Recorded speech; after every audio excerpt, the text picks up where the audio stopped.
Demak, kecha bizlar 18-savolgacha tahlilni ko'rganmiz va 18-savolda bizlarda to'g'ri javob chiqmagandi. O'sha savolni hozir ko'rib ketamiz va qolgan savollarni imkon qadar tushgan savollarni hammasini yechim qilamiz va qolgan savollarni ham maksimalni sizlarga tushunarli qilib yechim qilib beraman. Demak, 18-savolga yaxshilab e'tibor beringlar. Ota-ona bolalardan tashkil topgan 6 kishilik guruhdan A oilaga, ya'ni xuddi shunday bitta 6 kishilikdan iborat topgan B oila bor ekan. Aralash holda avtobusga chiqmoqda. Bu avtobusdan tasodifiy tanlangan ikkita bolaning bir oiladan bo'lish ehtimolligi qanday desa, demak bizlarda bolalar tanlanyapti. A oiladan ustozlar bizlarda 4 ta bola bor, B oiladan bolalar 4 ta bor. Jami 8 ta bola bor, ikkitasini tanlab oldim. Endi bizlarda 2 bola tanlayapman. Bitta oiladan bo'lish ehtimolligi bizlarda C4 dan 2 va keyingisida ham xuddi shunday holat. Demak, buni 2 ga ko'paytiraman. Yokida bo'lmasa C4 dan 2 qo'shilgan C4 dan 2 xil hisoblab qo'ysangiz ham bir xil. Demak, 8 dan 2 degan 8 faktorial taqsim 2 faktorial ko'paytirilgan 6 faktorial va tepadagi 4 dan 2 degani bizlarda 6 ni 2 ga ko'paytiraman, 12 bo'lib qoladi. Demak, 12 taqsim 8 faktorialni 6 faktorial ko'paytirilgan 7 kara 8, mahrajda 2 ko'paytirilgan 6 faktorial. 6 faktoriallarni qisqartirib yuborsam, bu 3 taqsim 7 chiqadi. Demak, to'g'ri javob bizlarda B. Agar mana bu C'larning ishlatilishi boshqa narsalarda muammo bo'ladigan bo'lsa, kechagi darsni bir marta pulni qayta ko'rib chiqing. Xo'p, 19-savolga e'tibor beramiz. Ichida asriy ladi bo'lgan 7 kishilik bankda navbatda turibdi. Navbatda xizmat kutmoqda.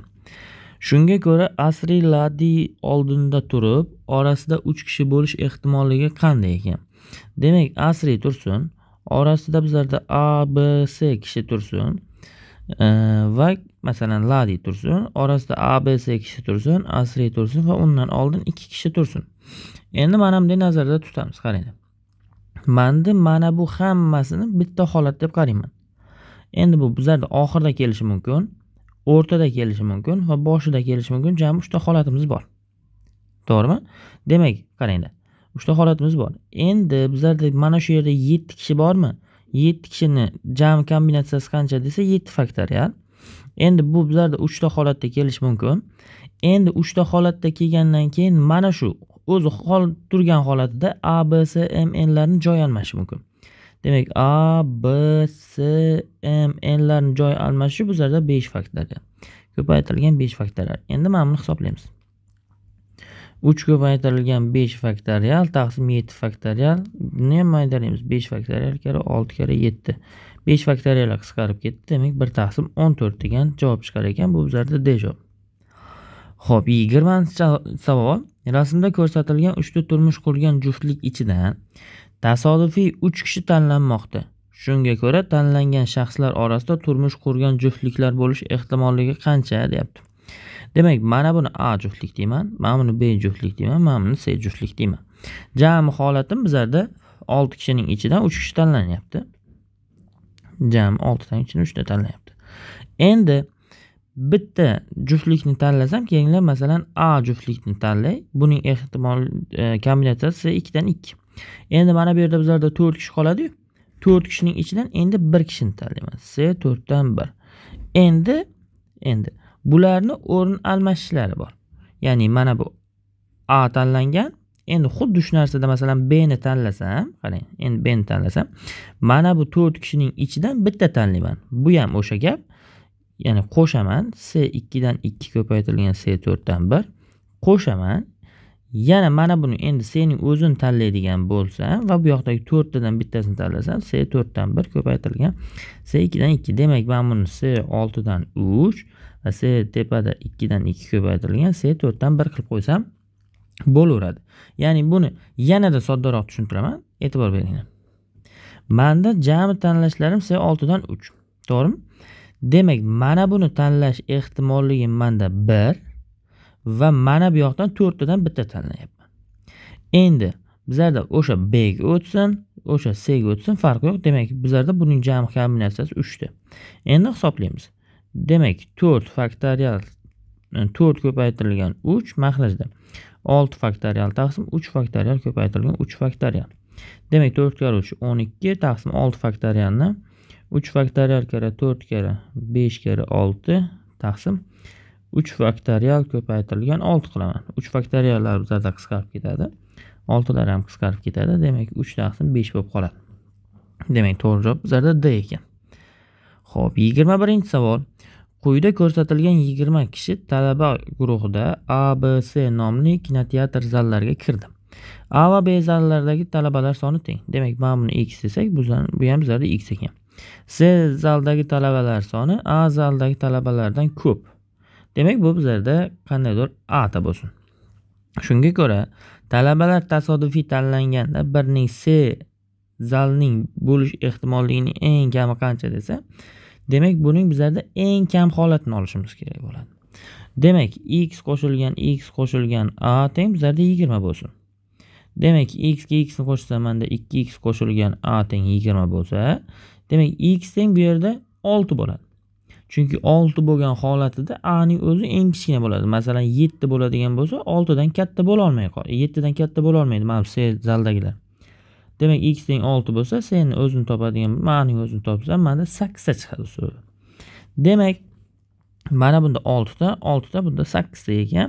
Jami 20 ta bor. Shundan C zalda bo'lish ehtimoli 20 dan 8. Demak, 4 ga qisqartirsam 4 taqsim 5 ekan. Demak, 4 ga qisqartirsam 2 taqsim 5 chiqadi. Demak, to'g'ri javob C. Xo'p, bizlarda 22, 23, 24, 25 larda qandaydir kamchilik bormi bilmadim to'g'risi. Bunga harakat qilib ko'raman va bizlarda 735, 48, 756 avvalgi aktual savollar bo'lgan.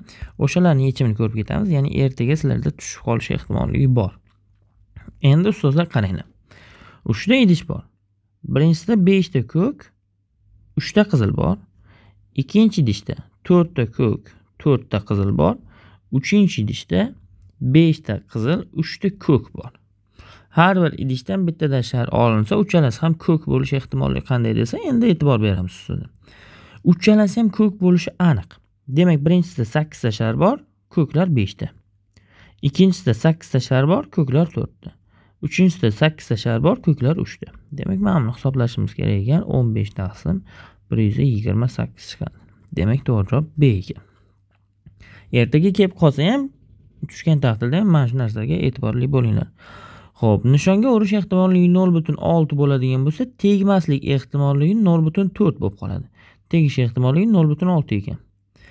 Ikkita ovchida ikkitadan o'q bor ekan. Jami 4 ta otilgan ekan. Demak, bizlarda A, B, C, D o'qlar bo'lsin. Faqat bittasi nishonga tegsin desa, qaranglar. Mana shu nishonga tegsa, mana shu tegsa, bular bizlarda tegmasin. Demak, buning jami ehtimolli qancha desa, 0.6 ko'paytirilgan 0.4 ko'paytirilgan 0.4 ko'paytirilgan 0.4. Endi shu holat mana bu tegsa-yu bular tegmagan taqdirda ham xuddi shunday bo'lib qoladi. Jami 4 ta holatimiz bor, 4 ta o'q bo'lganligi uchun. Xo'p, demak hisoblaymiz. 0.6 ko'paytirilgan 0.4 ning 3-inchisi ko'paytirilgan 4. Hisoblasanglar 0.1536 chiqadi. Xo'sh, oxirgi savol. Avvalgi ilmanimcha eng aktual savollardan bo'lgan. Yaxshilab e'tibor beringlar. Oson usulni o'rgatib ketaman. Keyingi safar tushsa, duo qilib qo'yasizlar. Yuk mashina va yengil mashinalar sonining nisbati 3:2 ekan. Demak, yuk mashinalarini bizlar 3x desak, ustozlar, yengil mashinani, mana bu yuk deyman, yengilni 2x bo'lib qoldi. Yuk mashinaning benzin qo'yish ehtimoli 0.1 ekan, yengil mashinaning benzin qo'yish ehtimoli 0.2 ekan. Endi shoxobchaga benzin qo'yadiga kirildi, uning yuk mashina bo'lish ehtimoli qanday ekan? Xo'p, qaranglar. Demak, bitta narsa qilaylik. Yuk mashinaning benzin qo'yish ehtimoli 0.1, yengil mashinaning benzin qo'yish ehtimoli 0.2. Xo'p, shoxobchaga kirganda o'zi jami qanday hodisa bo'lishi mumkin? 3 ko'paytirilgan 0.1 qo'shilgan 2 ko'paytirilgan 0.2. Yo'q, mana bunday qilamiz, qaranglar. Hozir jami bu yerda 5x ta mashina bor. To'g'rimi? Demak, 5x ta mashina bor, shuning yuk mashina bo'lish ehtimoli 3x, ko'paytirilgan ehtimoli benzin qo'yish 0.1. Qo'shaman. Jami 5x ta mashina bor, yengil mashina bo'lish ehtimoli 0.2, x va benzin qo'yish ehtimoli 0.2. Mana bu benzin quyish ehtimolliklari. Demak, x lar ketadigan bo'lsa, xo'sh 0.6 0.1 ga ko'paytirsak 0.06 qo'shilgan 0.08. Demak 0.14 chiqadi. Endi ustozlar qaranglar. Menda jami hodisa, ya'ni benzin quyish ehtimoli 0.14. Endi shuning ichidan menda yuk mashina bo'lsin desa, endi mana bu yuk mashinaning ehtimolligini olaman. Necha bizlarda? 0.06. Demak 6 taqsim 14. Demak bu 3 taqsim necha bo'lib qoladi? 7 bo'lib qoladi. Agar shu yerda yengil mashina desa, mana bu bizlarda yuk mashinaniki. Yengil mashina desa 0.14 edi. Shuning ichidan yengil mashinaning benzin quyish ehtimoli 0.08 mi? Endi bu 8 taqsim 14 qilaman. Bu 4 taqsim 7 bo'lib qoladi. Demak bizlarda bu masala sharti bo'yicha yuk degan 3 taqsim 7 chiqadi. Sizlar bilan Abrorjon Farmonov bo'ldi. Charchamanglar ustozlar, salomat bo'linglar va ertaga imtihonda omad va ikkinchi smena kiradigan ustozlar uchun Xudo xohlasa maksimal yechimlarni Matematika Pro kanalida berib boramiz.